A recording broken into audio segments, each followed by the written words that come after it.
polishing. I think this is what I'm gonna need. So polishing is not an exact science. It's a little harder for me to tell you exactly what to do, but I can at least give you a framework for where to start. The key with polishing is you have to just try stuff. It's really that simple. And so what I think is gonna work is going to be a yellow pad with a correcting compound, you know, a mild-ish correcting compound in a Jescar correction compound. So we're gonna try that first using a test spot, and then we're gonna see, you know, what happens, and then we'll decide if we need to go. I'll probably try yellow wool if I need to go a little bit more aggressive with the same stuff. I'm almost certain I'm not gonna need microfiber. I'd like to maintain using wool on this because I think that you know, wool doesn't generate as much heat, so I think we'll be safe doing wool, keeping heat under control. This should be pretty soft, should correct out pretty well. So what I have on my table here, things that I think I'm going to use for this project, and I don't want unnecessary stuff if I can help it. So I've got yellow 80/20 Rag Company polish. I call them the polish removal towel in the Obsessed Garage store. I've got a 2-inch backing plate on my long neck, 1-inch backing plate on my short neck. Certainly you don't need both. I like having two, that way I don't have to swap out backing plates if I need a 2-inch or 1-inch pad.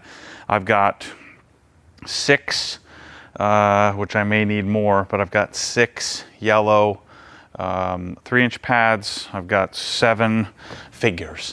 I just threw away all my pads, or gave away all my pads, because I wanted to refresh and start new, and we're out of pads. So I got the only 7 we have on the shelf. Normally I have 1,000 of them.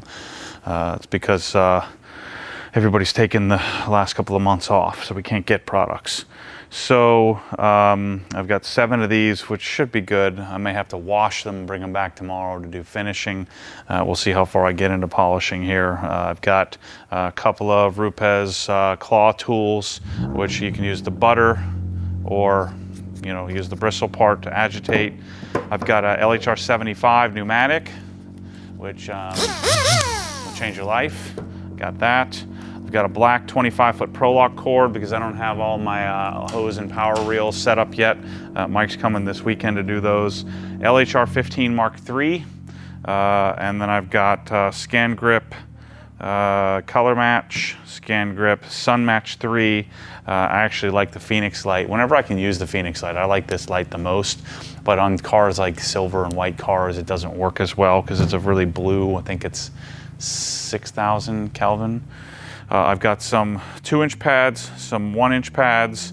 I've got some CarPro Eraser in a version 1.3 of the Press-All bottles, and that's about it. Oh, I also have set up a what do you call this thing? A Tornador on a Stowflex hose on my little silent compressor, Werther compressor. We should have that video up. That video will probably be up on the channel before this one, but that little guy is awesome. A little silent compressor, won't make a lot of noise. And then my big boy, which we'll have a video here soon, this is the 80-gallon FIAC rotary screw compressor, which this thing's freaking awesome. So the good news is it won't be too loud. So I just wiped the trunk down with eraser. Let's turn the lights off and try to get you what the condition of the paint is. I'm not a huge fan of 50/50s. I don't like putting tape down the middle of the paint. And so I'm just gonna polish an area, show you the difference, and we'll perform a test spot and see what works. So let's plug this in and get rolling here. So you got to buy these cords. They're so good. I've got too many of them. In order to get them black, I had to order like 1,000 of them. And so we have a bunch in stock. So do me a favor and buy them. I need to run a sale. Let's run a sale according to this video, you know, 15% off or something like that, and move through. We just got too many on the darn shelf because I had to buy too many of them. So yell at me in the comments, hey, when's that sale coming? Let's do a sale and let's get this thing knocked out. And the beauty of this power cord is locks in, so I don't have to tie a loop or anything like that. And it's 20 amp capable, pretty hefty gauge. Okay, so we're set up. I'll move my card in a little closer. Oh, the other thing I have is which one is this? Is the Mini, the Multi-Match R, the little mini thing, which we can use for lighting as well. I'm not sure the color temp. It's been a while since I've done this color blue. I'll probably run like 3500K is probably the right color for this, but we'll see here. And of course, we're using a Sonic cart. And what I want to do is let's get these pads out of the way. And let's bring you in nice and tight. Okay, so here's the condition of the paint. And the beauty of it is the paint is in, let's say the paint is in great condition. It just has a lot of dry toweling marks, a lot of, improper washing marks, but no big deep scratches. So that's why I think we're going to be able to get away with, I should try Perfect Finish. I just don't think Perfect Finish is going to take this out. But you can see all kinds of, this is what you would call typical swirl, wash-induced, detail spray-induced marring. Lots and lots of swirl marks. Of course, we took the wing off. Go check out the prep video. We got set up and prepared to do this, or watch the decontamination video. I shouldn't have any surface contaminants, and we should be able to remove any surface etching. All the iron's been removed. And so I'm hoping that a few simple passes will clean all of this marring up. And I'm hoping we don't need to get out a more aggressive pad if we can help it. This is 20-year-old paint, which is in great condition, so I don't foresee any issues, but I don't want to beat it up if I don't have to. So if you're new to polishing, it's really not that complicated. So don't let your local professional detailer overstate his value to you. It's something you can do yourself. The bigger question is, do you want to do it? I don't envy those guys, man. It's a tough gig. It's gonna be a tough row just to do this one car. I'm gonna be beat and bored and wanting to do something else halfway through this, probably a quarter way through it. But polishing, you can do it. You can figure it out. Go watch some of the series where I taught Adam LZ how to polish his R34 GTR. You can certainly figure it out. You can certainly get the job done. Even on an older car like this, you ought to be able to polish it. If you stick to some basics, 1, don't use too much polish. You don't want to fling it all over the place. 2, don't make too many passes. And then 3, just know that even if you don't feel comfortable doing a test spot and finding the perfect combination, if you just listen to the simple principles, get a yellow pad, some Sonex Perfect Finish, if you follow the decon process we've gone through with the car, there shouldn't be any reason why you can't at least improve the surface. We're trying to find a happy medium here that even on this car, we're probably not going to get it perfect because we don't want to remove too much paint.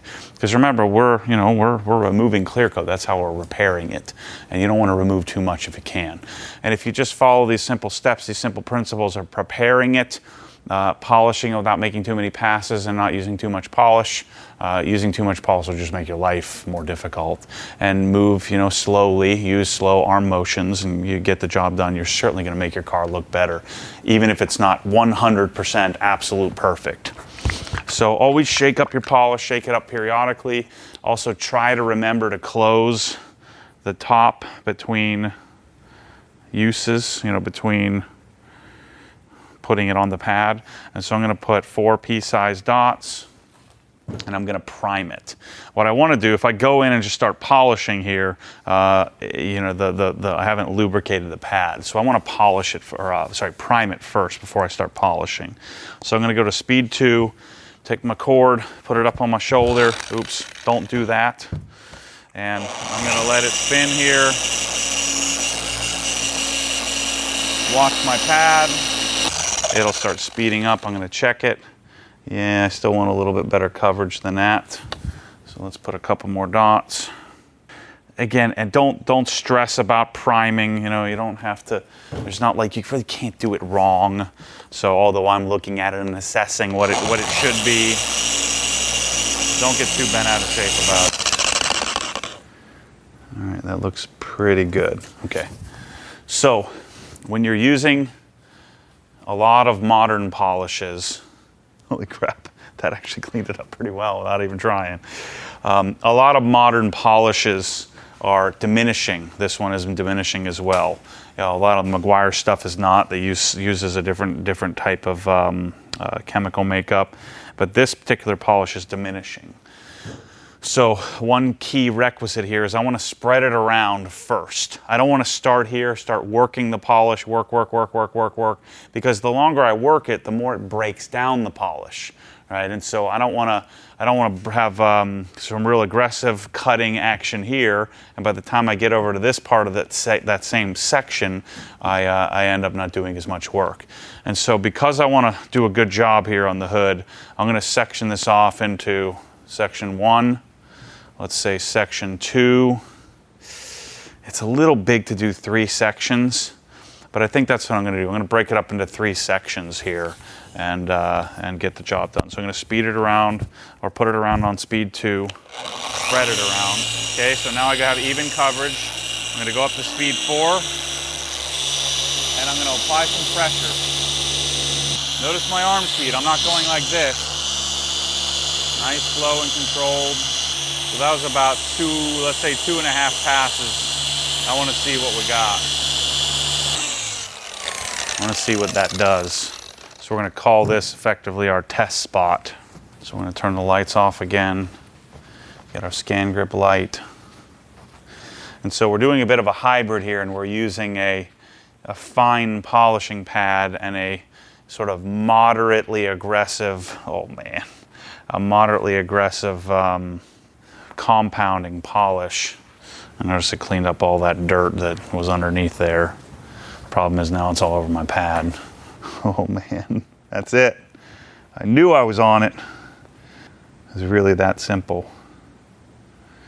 And we got darn near perfect. Perfect. So I'm cheating you a little bit. And then I kind of knew what would work.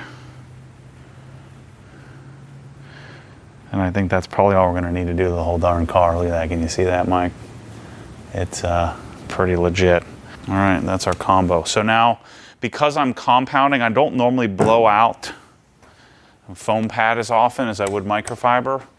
But because I'm compounding, I'm going to blow it out after each pass. We'll see if I get lazy halfway through the process. I just open up the door here and just blow out the pad just like this. So normally I'm going to blow it off outside, but that's the simple function we're going to do. Remember, one of my key tenets here, you don't need too much polish. That's all we need. 2 dots. Call it a day. So I'm going to spread it around, speed 2. Now also notice I've got a line here. I drew a little line with a marker. I'm watching that to make sure my pad is spinning, because there's a scoop here and a scoop there, and so it's kind of hard to keep it spinning, so I have to manage that. If the thing isn't spinning, it's not doing as much work. Speed 2. Spread it around. Come up to 4. Go to work. Nice and controlled. This hand is just guiding. I'm trying to get away with just a couple of passes, so that's, how many did I do there? 3, I guess 2.5 if you count the initial spreading. Yeah, I mean, that's going to be acceptable. I can see it. There's still some deeper stuff there that I'm gonna have to make a decision on. Do I chase those or do I leave those? There's a little, you're not gonna be able to see that on camera. There's a couple little deeper scratches. Let's see what happens if I just do a quick little 1-inch pass with the same type of pad. You know, it's a blue car. I care about the output of this. Like on the M5, I didn't chase these little things.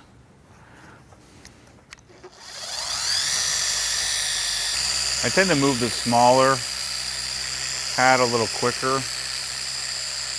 With dual action, the smaller the pad, the more aggressive. So I find myself moving it a little bit quicker. Oh man, I think I got him. Got him almost all the way. So I could rip out these scratches by doing more aggressive on the whole surface. I think that's the way I'm gonna chase it. I'm just gonna do the larger section and then whatever few little bit of, especially on like the areas that are easier to see, like the trunk here. Again, I'd love to show you on camera, but they're just not gonna, it's just not gonna show up. These little things that I'm chasing, I can barely see with my eye. Like these kind of things, I won't chase on the doors.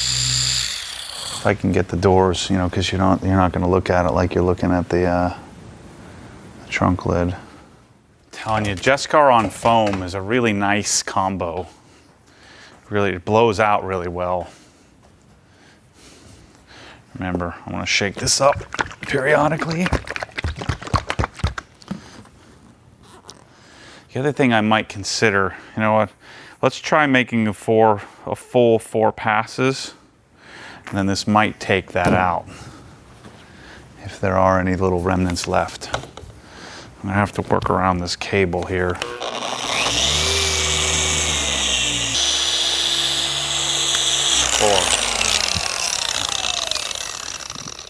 Man, I was hoping I could just squeeze a couple of passes. It would keep from getting dust all over the place, but I think this is going to be a better way to do it.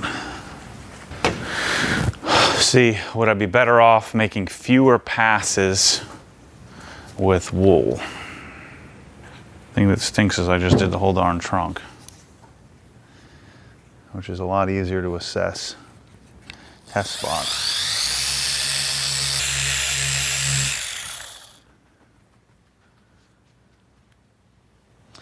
I think this is going to be acceptable to me. I don't want to push my luck.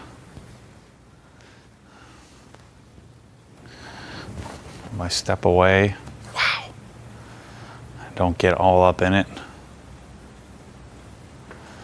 I think that's going to be pretty darn good. Screw the micromanaging part. If there are any little deeper things, I mean, this is really good. Oh, I can't believe this Civic is so good, man. What a deal. What a deal. This thing is going to come out so good. So for the fun of it, let's perfect finish it now. Actually, before that, let's do the whole trunk and then we'll perfect finish it. To me, the advantage of having really good overhead lights is then I don't have to use as many regular lights or non, you know what I'm saying. This probably isn't going to work. I got the darn wing sitting over there. Come on. So now I'm going to need a lot of 3-inch here. So I did clean this up. Let's just to be sure we get it nice and clean. What have I been doing my whole life without some sort of rolling table? I know you guys are right. I can admit when I'm wrong. So I'm going to polish right over the taillights. The taillights don't have generally the same UV protection that the front lights, the headlights have. So I find them very polishable. The only thing that makes me a little nervous is there's a little bit of, see what I'm saying there, Mike? It's like a little splotchy. Like I'm afraid of that.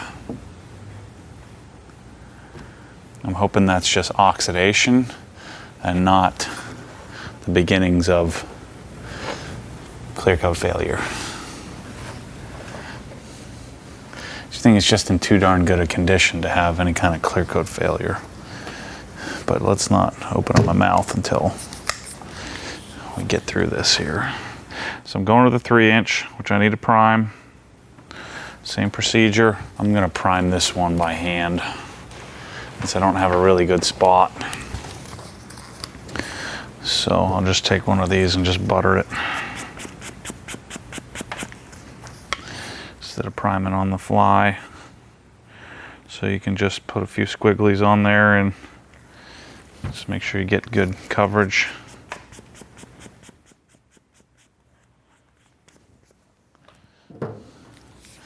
And this is pneumatic. You don't need that much polish.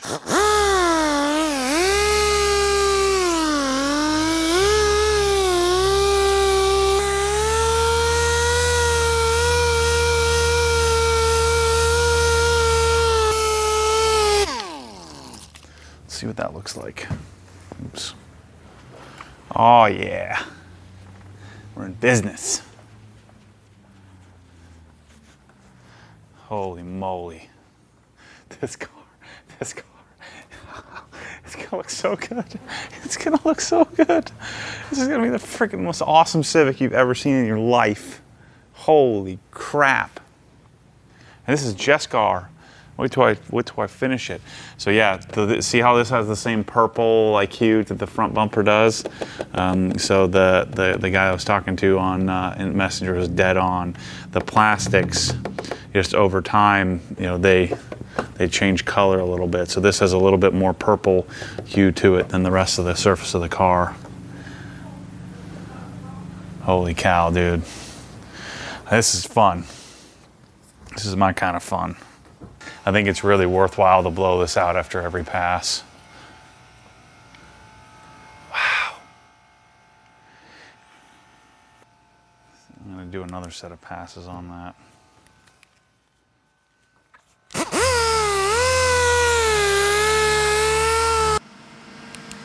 That's going to do it, people. That's how we're going to do it. So let's do, I'm going to do 2-inch in here.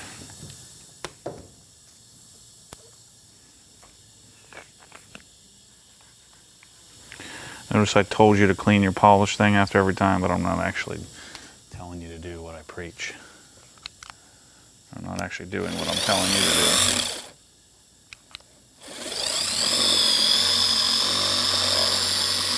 I was actually hoping that the flex polishers got here.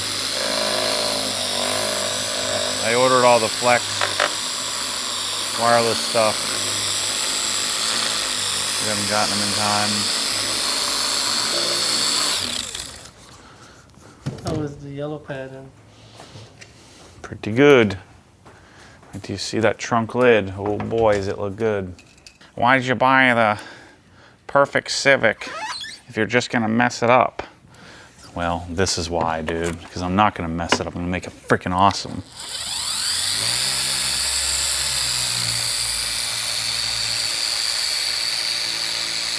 I don't want a Civic that I can't do this to if I can help it. That's why I didn't want a 127,000 mile one that I had to repaint.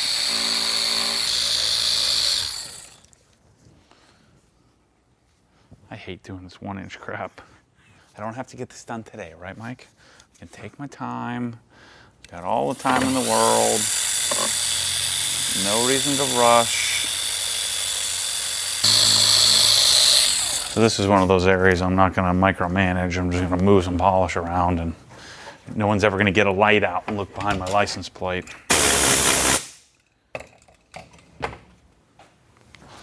I'm going to end up using a lot of pads on this car, I think. Although it does blow out pretty cleanly. You can see a little bit of red in the pad from the brake light, I think.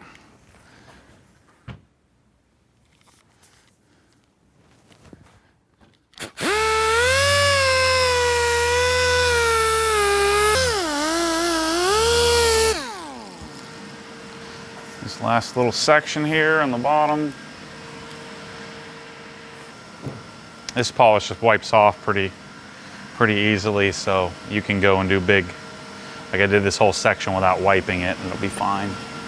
It'll all come off easily. Wow. The condition of this trunk means I'm keeping the wing, I think. The fact that it looks so darn good. I don't want to get another trunk and repaint it and try to match it. Looks darn incredible though. Wait till we jewel it up here in a second with perfect finish. What I think I'll do is we'll finish the trunk here, and then I'll polish the sides of the car, and then probably come back and show you some more polishing when I get to the hood.